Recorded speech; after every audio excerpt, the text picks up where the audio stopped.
Okay, got it. And we welcome everyone. This is Dr. Brown speaking, Amanda Brown, to turn on your cameras. Okay, get used to this. I'm not like the your teachers at school. Okay, we need cameras on. Excellent. We want to be engaged. We have this virtual space. You know, we've come a long way. This is how we can be together, you know, no matter where we are. So let's use it. I'm so delighted, so excited to see all of you again and to have you here. We're looking so forward to having you here this summer. And so I'm here today with Heather Thomas, who you've been in close communication with, and Dr. Asante Kwamkalala. Okay. Hi, everybody. Yes, so she has just expanded our team, and it's so wonderful. And Heather is just, you know, the one who keeps us organized and on target. And she suggested that we have this question and answer session because many of you have similar questions. So we thought, well, maybe what we could do, because this is your first time seeing each other and coming together. You've seen each other in names. I don't know if you started, you know, your own social media connection group, but why don't we go around the room and just say your name and whatever you want to share, just maybe a couple sentences. Okay, so I'm going to first call on the parents, the Spindler Craig. Please go ahead. Thank you. I was just kind of looking around and wondering whether parents were actually invited to this event or not. But thank you for opening it up to us, Michael Spindler Craig and Jennifer Spindler Craig, and we are Sophia's parents, and just super excited for this opportunity for her for the summer. It's been a little bit of a whirlwind looking at graduation and off to Baltimore, but what a fantastic opportunity. We're super excited for her. And yes, and if this is really meant for students, we can just make our quick appearance and exit to give you all time together. Thank you so much. I think we should put that in next year. Parents are welcome. We usually, you know, don't have many outstanding, you know, just seniors who are graduating from high school coming on board. But Sophia performed so well in the interview. And so we did not have a problem considering her application. So thank you. Thanks. Sophia, why don't you go next? Yeah, so y'all met my parents, but I'm Sophia. Right now I'm living in Minnesota and I'm about to graduate from high school. And then next year I'll be going to Grinnell. Actually, it was our high school decision date. And then, yeah, I'm hard of hearing and I have always been really interested in neuroscience.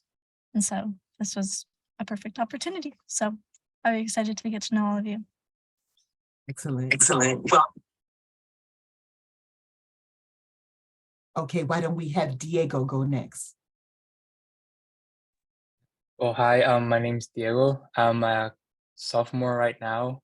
I'm Montgomery College in Maryland. I'm transferring to either UMD or GW for the fall semester. And well, this is my first internship and I'm really excited about it. So welcome. Deshana, why don't you go next? Hello, my name is Deshana Strickland. I am from Miami, Florida. Currently, I go to school at Xavier University of Louisiana, and I'm excited to do the internship this summer and meet everyone. Excellent. Welcome. Kevin. Hi, my name is Kevin. I'm from New York, but I'm currently a freshman at Boston College and just excited to meet everyone. Excellent. Thank you. Beverly. Hello, I'm Beverly. I'm a current senior at Atholton High School, and in the fall, I will be attending UMBC, and I hope to transfer to a school later on for grad school for neuroscience. Beverly, she was in our high school program, so she's just on target, knows what she wants to do. Welcome, Beverly. Next is Luis. Hi, all. My name is Luis. I'm from El Salvador, and I'm currently a junior at Amherst College. Looking forward to meeting you all and being in Baltimore again. Excellent. Thank you. Autumn. My name is Autumn, and I currently go to North Carolina A&T. I'm excited about this summer, and I'm ready to get started. Excellent. We're ready to have you. Thank you. Laura. Hi, my name is Flora. I'm a current freshman at Brown University, and I'm really excited to see everyone this summer. Excellent. Glad to have you. Indeyi, did I say that right? Hi, my name's Nday. I'm currently a freshman at the University of Maryland, and I live in Maryland. And I'm excited to do neurological research, as this is one of the fields I'm interested in. And I'm excited to get to know everybody in the program this summer. Wonderful. Good to have you. Lisa. Hi, everyone. I'm a freshman currently at Johns Hopkins, so this is right up my alley. But I'm excited to meet all of you this summer. Welcome, Lisa. Elena. Hi, I'm Elena. I just finished my freshman year at Vanderbilt. I'm actually like driving home right now. And I'm majoring in neuroscience and minoring in Spanish. So this is very exciting for me. I'm excited to meet you all. Excellent. Muy bien. Welcome. Okay, great. So what we thought we'd do, some of you have sent in questions. And so what Heather's going to do, Heather's going to read the question, and then I will attempt to answer the question. If I need any backup, I'll call on Heather or Asante. And then we will take any additional questions that you may have. I'm also going to put all of the questions and answers in the chat. So bear with me and please don't talk too fast, first of all, and then we'll also save all of the answers so you have them sent to you later. Okay, so the first question that came from Alondra, she's not here tonight. She said, can you compare your expectations of the program with the outcomes you saw? Kind of a tough one, Dr. Brown, but I think you can answer that a little bit from what we've seen so far from some of our scholars. Yeah, I don't, I probably haven't reflected or articulated that way, but I think, you know, we start out the program with a 3-day workshop, and that is where you're going to really get the sense of what we're trying to do, the professional skills that we're trying to develop. And so each of us comes, right, from different backgrounds, from different places, from different levels of experience. And the nice thing is that we build community. And so you end up learning from each other. And so I think that is what you should focus on. The program has been tremendously successful. So you don't have to think, okay, do I need to do a lot of reading or studying to be prepared? You're already prepared. We already interviewed you, spoke with you, so we know you are awesome candidates. Does that make sense? Okay, good. Everybody seems comfortable with that. Okay, great. Thank you. So the next question, and this is also from Alondra. She asked, can you describe the NeuroHIV community? And that could go for the neuroscience community as well, because as you know, we have 2 programs that run parallel with each other. 2 undergraduate programs. We share the same workshop and everything else. We just have 2 separate kind of specialties that Dr. Brown can talk about. Yes, and I think actually you just kind of answered it, Heather. And so it's the funding stream. So I happen to be a scientist, research scientist who studies the complications of HIV entry into the nervous system and the inflammatory effects and the negative effects that has on the nervous system. And so we get funding from the National Institutes of Health to support the training so that we can continue to have a strong scientific or biomedical workforce. So that's really the only difference. And so again, we're both cohorts and also the students who have already completed 2 or 3 years or 1 or 2 years of research in these programs will be together. So it's a multi-cohort model, but then, each year we add in a new cohort. And so we continue to expand the community. So the community is you. And I'd like to add on to that, just, as an aside, we have 17 NeuroHIVs that are going to be in the program this year. Okay, so, and then we're going to have 33 total. So 33 minus 17 is what? Help me out here. So the rest are going to be in the Neuroscience Scholars Program. So in total, we're going to have 33 scholars, okay, in the program this summer. So you'll meet all of them at the workshop from the 7th through the 9th. And I'll send out a calendar for all these dates, so we don't have to talk about that right now. Okay, don't worry about that. Yeah, and we're excited. We hope that some of our alumni, as last year we had maybe 4 alumni return. And so they are also a part of our community. So you graduate and go on, you will continue this community. That is our hope beyond, right? Even when funding ends, this is your community going forward in your career, your professional network. We expect that you will be the future leaders, okay? And so you will maintain this community. Okay, I'm going to go into some logistical questions that Tori Fergus had brought up. She's not here either. First question she had is, will we be conducting research over the weekend or primarily Monday through Friday? My answer would be it's primarily Monday through Friday, but we do have laboratories and students that, depending on the project, that there may be some requirements that they may spend a few hours on the weekend, but there is nothing obligatory in that fashion. And so that would be a conversation that you would have with your mentor, with the other people in the lab, but typically, but know that it is not a requirement. And if there were any issues, whether it's this topic or any other topic that you have difficulty navigating, you would reach out to me immediately. And so I could help with that. Hope that that answers any concerns about that. I'd like to stop right here just for a second. Is everybody clear with that? For the most part. And I think the main reason being, and I love to use Dr. Brown's lab as an example, is that she works with mice.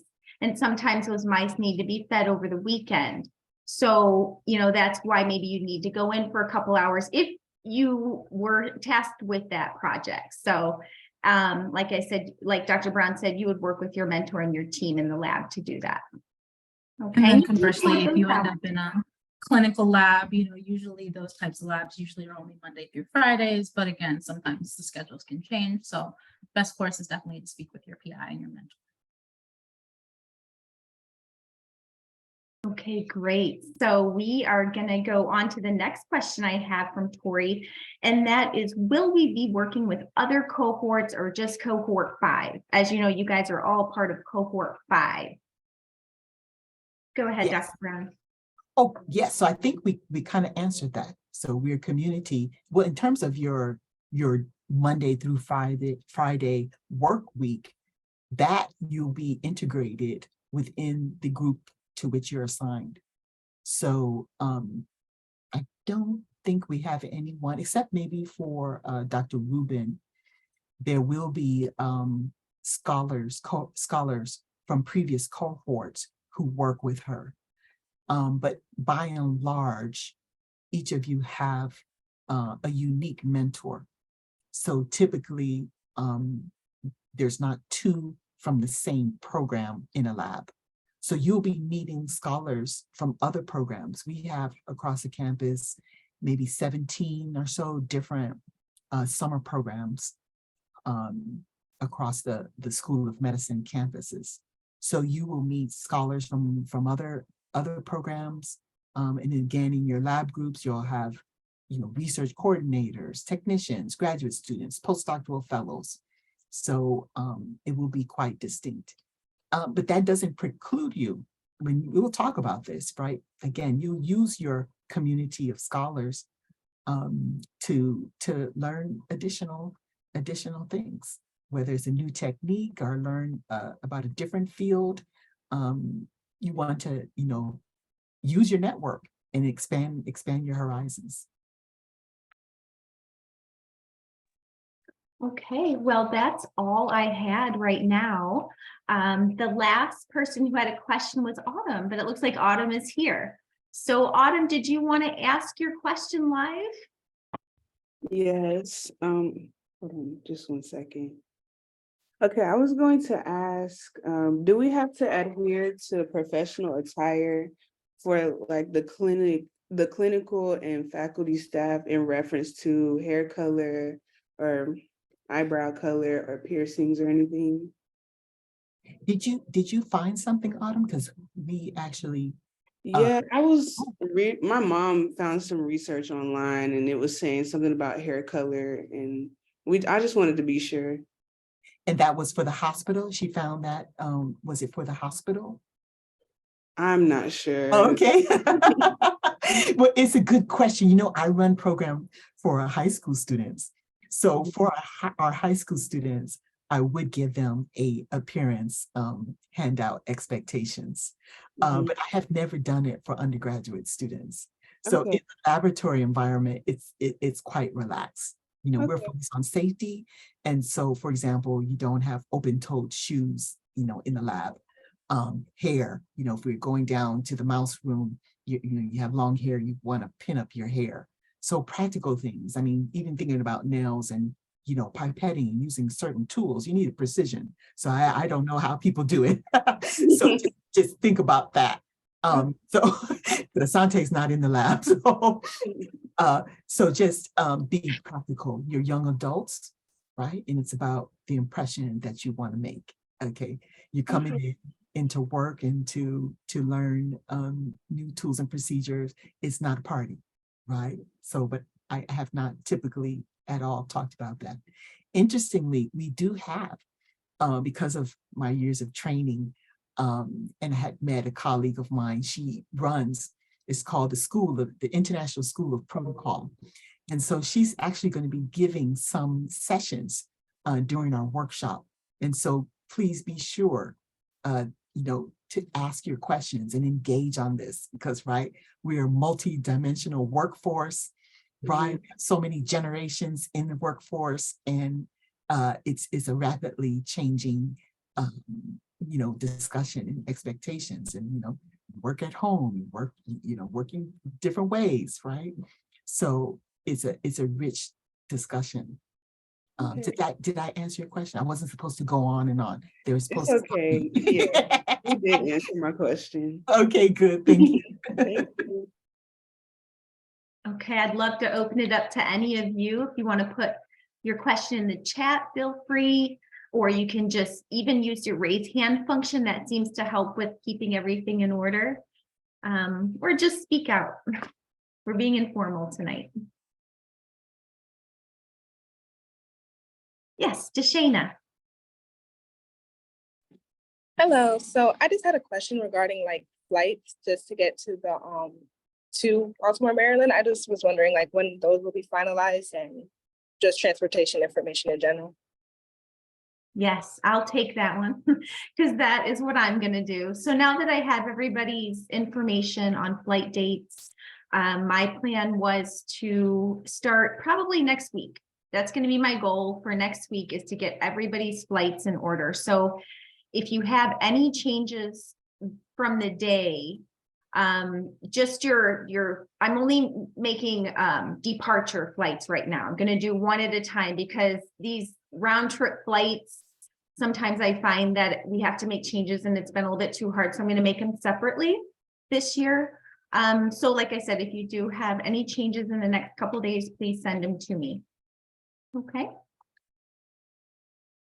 And that's for air flight, or like, is that Luis, who's in New York, or Kevin? If you want to take a train. So all the different modes of travel. If you're driving, we will reimburse for the mileage, gas, so keep your receipts, tolls, keep your receipts. Very good. Yeah, that's a good point. And also, we'll also pay for the parking at the apartment. Okay, but we're not paying for parking also at the hospital. Two different places. It's, for one, it's very pricey, and for two, we're paying for your transportation from the apartment to the hospital. Okay, and that's through our MTA system, or we have a Lyft account that we're going to be using for our program. Okay. Sounds good. Okay, Deshana, did that answer your question? Yes, it did. Thank you. Okay, thank you. Elena? My question is also sort of a logistics question. Is there a list of things we need to bring for housing, like what size bedding and like what items and things like that? Yes, I'm glad you, I wish I would have sent that ahead of time. So you would know the housing, it is furnished. So they provide basics like pot and pan, the shower curtain, the bedding, as far as like the sheets and the pillowcase. You have a desk in your room. Everybody gets your own locked room. You're going to have a shared kitchen with like the full stove, refrigerator, and everything, so you can cook. Shared living room, which is in their 2, 3, or 4 bedroom apartments. Okay, on the University of Maryland, Baltimore campus, their dorms. So I will, after this, send you out this specific list of items that the apartment will provide. Okay, and we'll also provide a couple like cleaning supplies, just the very basics to get you started, as far as laundry detergent and like a broom and cleaning, just basic cleaning surface top, you know, just the very basics to get you started. They do have laundry facilities there. Okay, and a gym. The laundry facilities, are they, do you have to pay, put a coin in or something, or I don't know? I think it's free. We're paying monthly for them to have services. Excellent, thank you. Okay. Heather's outstanding. Okay, she has 2 young boys, mine is older, but you know, she was on top of this. Thank you so much. Okay, Beverly? Yeah, I was just wondering if you could give a little bit of information on how the bus system works. Okay, oh boy, so the bus system, let's see. You're going to be working with Sherry. Do you mean the campus bus system or the city bus system? Just to... The campus. Okay. Were you going to be living in the apartments with the? Okay, so I think Bright and Heather can correct me. You're going to use the subway. So is it only 1 or 2 stops from where you live? 2 stops. So you're going to walk to the subway entrance, and we can have our experienced scholars can escort everybody, show them everybody, right? So then you'll know. And the last stop is directly in the hospital. So Johns Hopkins Hospital has its own stop. Okay, so you're going to have a Metro Pass. We're going to give you a monthly Metro Pass. And so you'll just take that and get off. And there's an online schedule. And typically all of the scholars would get together, you know, they would travel together. So that's what we would recommend. And then you'll have, in addition, you'll have access to the Lyft account, limited. Heather will send the details. This is the first year that we have it by an account. Last year, we actually gave people a card, but then we had problem on our end with the reimbursement system. So that's why we had to switch up this year. We'll have an account that you'll be able to use. Heather, you want to add to that? Sure, I'll add just a little bit more to that. In addition to the Lyft, if needed, to campus or a certain place for the work purposes, we're also allowing you to go to the grocery store with the lift, okay? Because it's harder to find in the city good grocery stores and food places. So I'm putting a couple of places on there so you can get to, I think it's like Harris Teeter and Chick-fil-A is down there, and Whole Foods and stuff like that. So in case you want to cook at home and that sort of thing, which a lot of our scholars like to do. Mhm. And Target, I think, right? Yeah. Yes, if you need additional household supplies, well, Target has everything. Mhm. Did that answer your Thank question? you. Yeah, it does. Okay, Autumn? I just have a question about what is like the everyday attire and what's prohibited in the lab?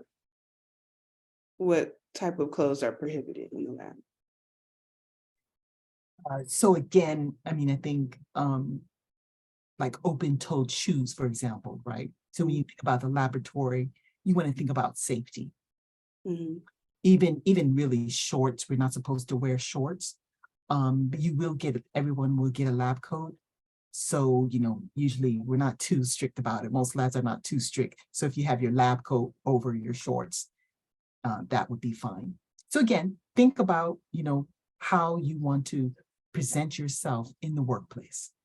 Okay. Yes, so you don't need, it's not business casual, right? That kind of thing, yes.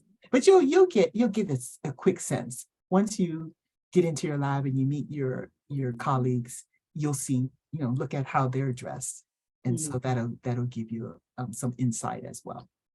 Okay, thank you. You're welcome. I would like to add on just one thing that we will have during the workshop, a day where we take photos, headshots. So plan to have a nice, just maybe at least one business casual outfit that you're gonna wear. We're gonna have a networking opportunity and that sort of thing. So if you are packing your things, just, you know, bring at least 1 or 2 nice outfits. And it's hot in Baltimore too, so think about that. I think you could look on our website because we have all of the professional headshots for many of the candidates. Many of the scholars are there, so you could take a look at that. And I guess we haven't put up maybe a lot of pictures of our, you know, when we have our lunches together or presentations, I guess to show us, you know, that we're just wearing regular everyday clothes. So maybe that's something we need to do. Thank you. And this is great. This is a great opportunity for us because we're going to use these questions that Asante is typing out. We're going to put them on the website as FAQs. And then, like you said, we can put some more photos and stuff just to give you a little bit more insight. Okay, Deshana? Hello. So I just had a question regarding meals. So I know that you mentioned like we would be able to get transportation to grocery stores. I was just wondering if that's like the main way that we should rely on food, like just buying groceries and then cooking, or do we get like a voucher at the hospital or on campus or anything else like just for like day-to-day meals? Yes, so we do not provide meals. When we have our, for example, the workshop, we will have lunch. There may even also be breakfast. I think we have breakfast as well as lunch. We'll be ending that workshop with a dinner event. But because you will be receiving a stipend, so you will be able to, you know, purchase your food but you know, we understand, right? With budgeting, you can't eat out at a restaurant at expensive restaurants every day, right? So it is best to cook. And we have so many of our scholars who are wonderful cooks and different food from around the world. So they've had, you know, dinner parties, people bring, you know, potluck. So yes, but they're always, just like you experience on your college campuses, where there are seminars and meetings, and most have food. So you can also economize that way by attending scientific seminars where there's lunch. And so you can save that way. Okay, but if you have any other, you know, concerns or anything, no one has starved. I don't think that has been an issue, but you know, do keep us informed. Okay, thank you. You're welcome. All right, Lisa. Hi, I was just wondering, like, regarding to the rooming situation, would it be like 4 or 5 people like sharing a common space, or is that like dependent on the room? I'll go ahead and jump in there. It really is dependent on the room. This year we have anywhere from 2, 3, 4, I think even a 5-bedroom. So it wouldn't be more than that. So yeah, you are going to have roommates. I don't have all the rooms set up yet, so I'm not going to say like who you're rooming with. And that's one of the things that is a touchy subject. You know, I'd love for you guys to pick your own rooms. You don't know each other yet, but I'm kind of basing it on, you know, just male, female. So it's totally fine with me if you guys end up switching rooms. I don't know if Dr. Brown's okay with that, but wherever you feel comfortable, I'm just getting all the rooms. You're all staying in the same building, all 33 of you, actually 31 of you. So however you want to arrange yourselves, please do. Don't think like, oh, you know, Heather put me in this room, so I have to stay there and I don't want to be there. Okay. Just make sure you guys have some nice harmony in your room. You all get along and, you know, can, you know, work together per se. So just to double check, we all get like our own bedroom, but we just share a, okay, all right, thank you. And then, sorry, my second question was regarding to getting research credit, because they just changed the rules when it comes to getting credit for research at Hopkins. It used to be like, if you get paid, you can't have credit, but now they changed it so that if you do get paid, you can also get credit for it. Okay. So with regards to that, would I be able to like figure that out once I like meet my PI and things like that, or is that something I should be looking into now? That's a new space. So we have no knowledge of that, and it's not an issue for us at all if you get credit as well. So yes, I could actually answer that a little bit more clearly because Lisa, you're actually going to be working in the Rubin lab with me. So yes, we are able to set you up with the paperwork so that you can get credit, and especially it's a lot easier since you're a Hopkins student. So yeah, we've done it before, and so it shouldn't be a problem. Okay, thank you. So I should wait until like the summertime to work on that, or should I be okay? All right, thank you so much. Yeah, once we meet, once I set up a meeting with you and then also Deshana and myself, we will also meet with Dr. Rubin. We'll get you guys set up with, you know, if you want credit, what the paperwork needs to be filled out, and Dr. Rubin will sign all of that and we can get it back to you before the summer ends. Okay, thank you so much. Thank you, Asante. And I wanted to go back to the first question about the room assignments. Do you all have any suggestions? Because it's a space that I have less experience. You know, we have our high school program, but it's local, so I never had to deal with this. So it's kind of new for us. So if you have any suggestions that you want to share now, or you can maybe email, that would be fine as well. But I think that point that Heather said, that, you know, it's not rigidly attached. You can friendly between yourselves say, oh, hey, let's shift, because it looks like many of you will be able to move in around the same time. So that'll be fine. All right, great. And Day? I have 2 things. I actually have a suggestion. I'm not dorming, but I do currently dorm at college, and I remember like a few weeks before we were dorming, someone made like a big like Google spreadsheet, and it was basically like your name, your email, and like some housing preferences and stuff. And so like everyone could see it, and like they could contact each other to see like, hey, like you seem like a good fit. And then they could also update it and say, oh, I already have like the max amount of people. I don't know how you're going to set that up since you don't know like how many rooms, but like you could say like, oh, I found like a partner, so you can see like kind of who's matched up. That's a great idea. Thank you. I'll do that. Thank you. And What's your second? Oh, what were you gonna say? No, I just want to know your second question. Oh, my second question, I wanted to know how the research will we publish research or are we just like helping? Wow. Someone already wants to publish in 10 weeks. That is fantastic. Yes, this is the real deal.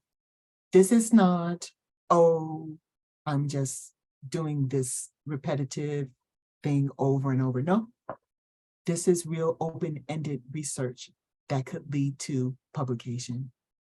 We expect that. We want that. It's not going to happen in 10 weeks unless you were, jumping onto something that is ongoing and you went real full force, like you probably came in with some skills already and you were jumping on something, but typically it doesn't happen in 10 weeks, but it can happen and we expect it down the road.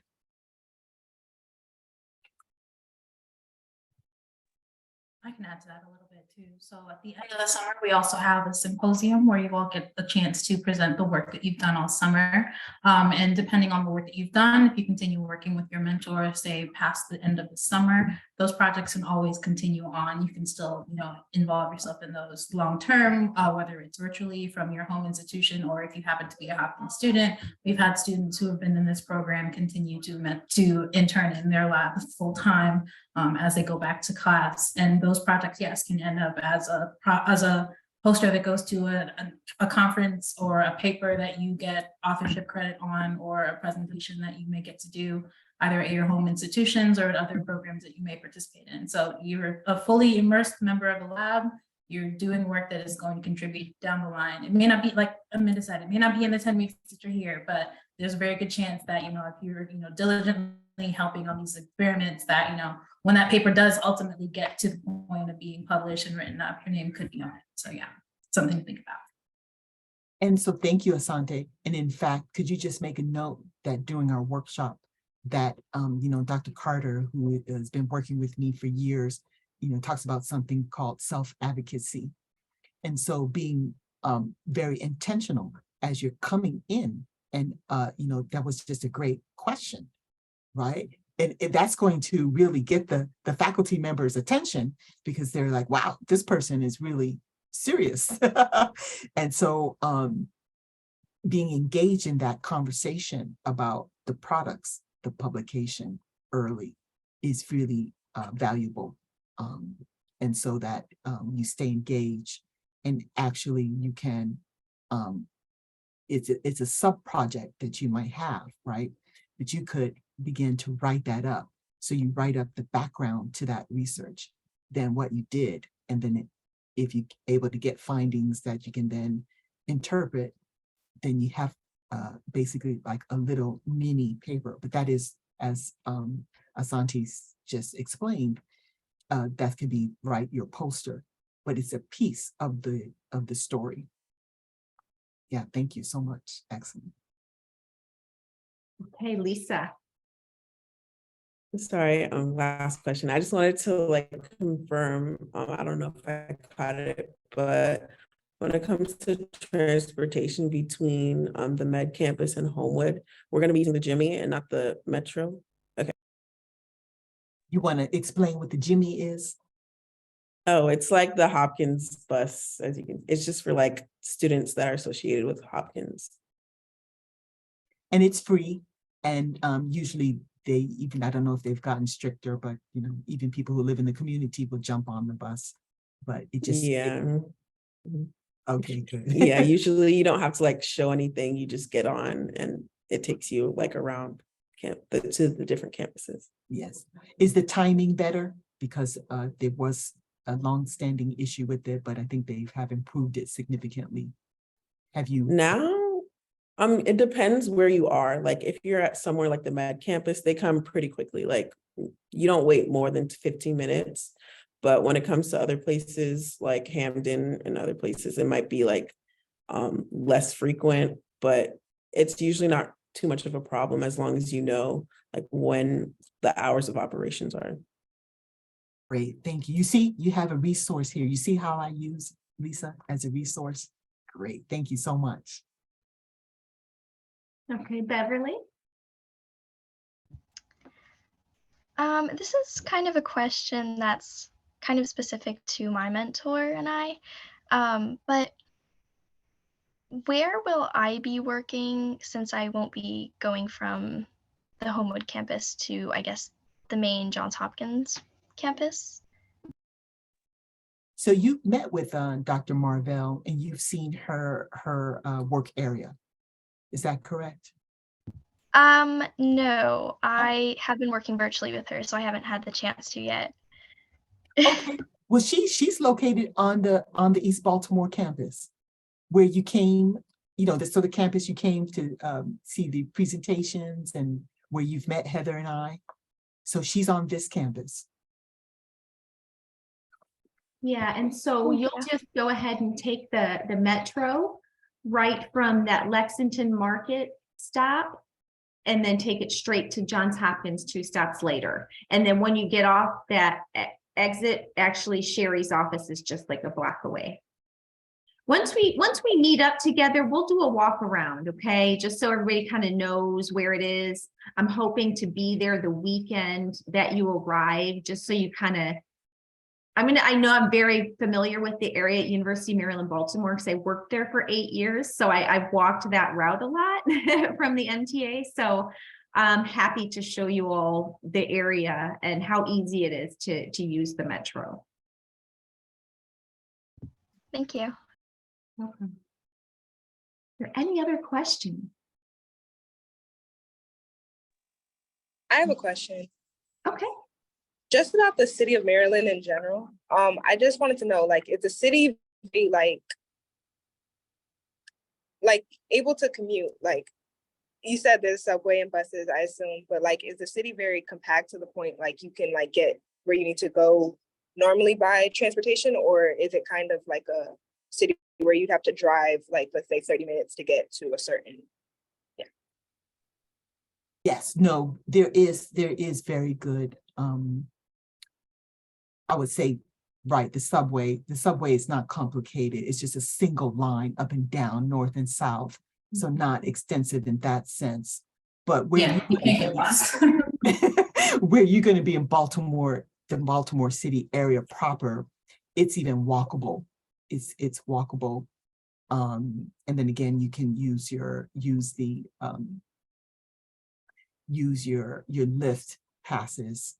But yeah, you're not going to be going out into the suburbs. If you were to go out in the suburbs, you would need to drive. But where you're going to be is walkable and navigatable. And, you know, again, you'll be in pairs. And I guess I will also probably that weekend, you know, come in when you guys come in, because I actually never even saw the apartments last summer. So yeah, let's do a walkabout so I can just get a sense in the tempo and the feel. You know, Baltimore is a good place, right? It's just like any place. You have the areas, right, that you wouldn't go. You're new, you don't know the areas. And so safety is paramount. And thankfully, we've not had any problems, even on our School of Medicine campus. You know, we don't even have well, it just was confirmed. It was a 2 or 3 year process, right, to have a police force. So we never even had police walking around with guns.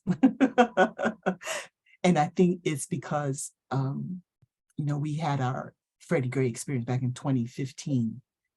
And a lot was done. We have a lot of community organizations. We have a lot of nonprofits that work in our city. So we provide lots of support. And Johns Hopkins is a center and central. It's the major employer in Maryland, I think, but certainly, you know, in the city, but I believe in Maryland. So we are very serious and committed to our communities. And so again, we are a community within the community, and that means, looking out for each other. And so safety and being on top of everything is of utmost importance. And yeah, I don't expect any issues, but we definitely want to be mindful. Does that address your concerns? Yes. Yes, it does. Thank you. Mm-hmm. You're welcome. Thank you for bringing it up. Well, we don't want to, mince around. Let's just go right to the heart. That's, also who I am. Thank you. And we have a question here from Kevin. Yes, you can. He asked about accessing other facilities on the gym. So that was really important. The Cooley Center. And so I know the folks in my lab last summer, they would get together and go to the Cooley gym, which is on the School of Medicine campus. And you get free membership, I believe, right? It was free. I don't think there was a cost to the students. Mm-hmm. Okay, and Day? This is just a technical question. So is the university and the hospital, are they connected, or are they kind of like two different locations? Yes, so we have a undergraduate campus, which is about 10 minutes away. And then we have the School of Medicine campus for medical students, and that is connected to the hospital. So the majority of you are, let's see, Asante, majority will be on the School of Medicine campus. Do we have anybody at Homewood? We have some of our alumni scholars who are on this Homewood campus, I think. But the majority of you are on the School of Medicine campus.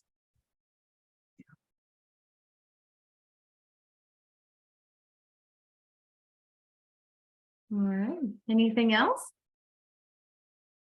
I have one question. Elena put it in the chat. So I'm gonna just scroll up and re-answer and ask it for her. She says it's a little loud in the car. She asks, are there any social events other than the workshops at the beginning that are planned to foster community, like weekend events? Yes, we do have, I'm not sure if we have it in the schedule yet, but we do have maybe bi-weekly scholar meetings. And it's informal, but we want to help build your scientific research skills, your oral communication skills. So we'll just ask you to go around, we'll say, okay, how was your week? What are you working on? And it's really a good opportunity to connect with your fellow scholars and share resources and knowledge. And so we do that over lunch. And then I think at the end of the program, we will have a fun event. Last year, we took a cruise in the Baltimore Harbor. So we had like some snacks, and there was a band or a DJ there, and that was a lot of fun. And then we'll take suggestions from you all. And so Heather, I think Heather has some ideas. Go ahead. Well, I don't have a lot of ideas, but Baltimore has a lot of historical sites, the Inner Harbor, for one, that you guys are going to be actually living really close to in your apartment. You can probably walk there. It's less than maybe like a half a mile away, and there's tons like shops and stuff. But then we have Washington, DC, right? And that's such a wonderful place to go to. I've been there for the past 15 years, and I always see something new. We have a train system here that you can access called Penn Station, and it'll take you into DC. So that's an option. I was there recently, and I was thinking how wonderful it would be to have all you guys down there and just go on a fun like DC trip or something. But that doesn't mean that we have to do it together. You guys are going to have your weekends and your evenings and that sort of thing. So if you find a really fun group to hang out with, please feel free to schedule those things on your own, and just really enjoy yourselves while you're here and work hard, take advantage of the opportunity. But yeah, we're definitely open to more activities. If you say, let's do something fun, like let's do like karaoke night or something silly like that. I am all for that. Let's do it. You know, just to have fun. Yeah, we didn't get to last year because we had a lot of musicians. And so that would have been wonderful to have a music night. Yeah, I think I want to do that. I'm not joking. I have a guitar. I have tons of drums and stuff that I can bring. So if you don't have your own instrument, or if you do, bring it. Maybe we could all I would love to hear you guys play or sing or show your talents and skills and stuff that aren't just scientific, you know. That's just, you know. So if there aren't any other questions, it's a little early before 6. Yes, before you go, so to the Spindler Craig, so I hadn't followed up with Heather and Asante, but you know what I'm with for Sophia. Are we okay with everything? Okay, good. So parents, you're fine with everything. Okay, good. Okay, wonderful. Wonderful, good. Excited. And okay, any feedback or anything you want to add? Because this is something phenomenal. You guys stayed for the whole session. Yeah, thank you so much. We have thoroughly enjoyed this and are completely impressed with all of these young adults and really excited about the program. So thanks for letting us listen in. Excellent. Well, thank you for that feedback. Thank you so much. Oh, one quick question that I have. I think I've sent everybody emails by now to connect to their mentors. Has everyone had an opportunity to at least email back and forth with your mentor, get introduced? Not yet, Elena? Okay. Send me an email and I will double check with your mentor to make sure they check in, okay? Everybody else, I know I already reached out to Deshana and Lisa already. Autumn, have you spoken to Dr. Saylor? Yes, I have. Okay, good. Dea, you're with Dr. Brown, so I know that's good to go. Diego, have you been able to speak with your mentor yet? I haven't reached out to her yet, but I will. Okay, yes, please do that. Make sure to do that this week or next week so that they have an idea of who you are. You guys can start to get acquainted. Amy, Luis, Kevin, everything good? Have you guys had a chance to reach out to your mentors? Yes, okay, good. That's all I had. Beverly, do you have another question? Yeah, I was talking with Dr. Marvel, and I think this can maybe be applicable to others. But she was wondering about JET-IDs, and I was wondering when we would be able to get those, just in case there's a way to get all of the required, all the requirements done maybe ahead of time. Yeah, I'll go ahead and jump in on that one since you guys have seen emails already from talent acquisition, Miss LaTanya. She's reached out to you. So all of you guys are in the process right now, except the JHU students. It's a different pathway, but you've received the emails. You've already applied to the position. So you're all good to go. It looks like you have a set date of May 30th. So unless they're able to get the JET-IDs before then, that's probably going to be the earliest date. Okay. And know that this has been the fastest HR onboarding ever. So for us, May 30th is music to our ears because this has always been the horrific part of our onboarding. And so we've been able to advocate using with other advocates and leaders across the institution. So you didn't have to do the occupational health check, because that's where the bottleneck was, because there's so much, residents and interns coming on from different programs and across the School of Medicine. It was just impossible. And if you would miss that appointment, it would just delay everything a few weeks. So thankfully they said, hey, we don't have to do it. So May 30th, you're right on time. Relax and enjoy this time, Beverly. Okay. And then you can go full force. Everybody enjoy your break. Luis, I see you laughing over there because he was in the program, not ours, but a different one last summer. So he knows the process, right? The grueling wait. Yeah. Yeah, for us, it took over a month to get everything set up. In particular, the IDs took a very long time because of the HR bottleneck as well. So it's really good that we're gonna get them that early. Thank you. Yeah. So in terms of that too, you're going to get your JET IDs, which is your email access to all the Hopkins services and resources. And then once you get to campus, we'll make sure that you get your badge. Okay. And so that'll be an in-person thing where you have your photo taken and everything. So, but as long as you're cleared to start on May 30th, everything else will fall into place. Okay. I had another question. So once we get our JET ID, I have been getting a lot of help with resources from Dr. Marvel.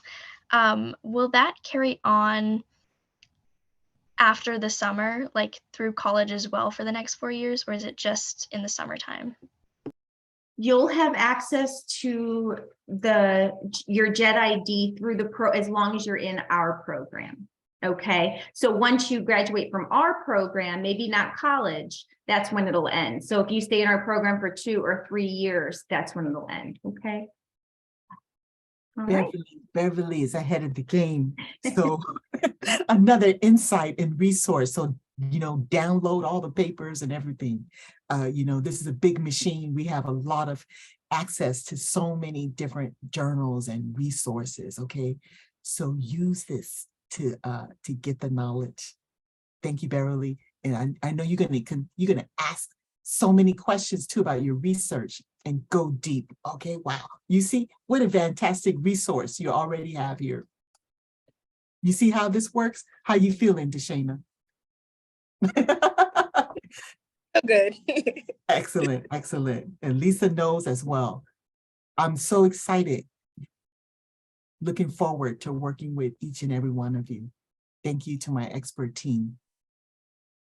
It's great to see you all. Looking forward to seeing you in a few weeks when you come to Baltimore. If you guys have any other questions that we can answer that might pop up between now and when you get here and you have our email addresses, please feel free to reach out.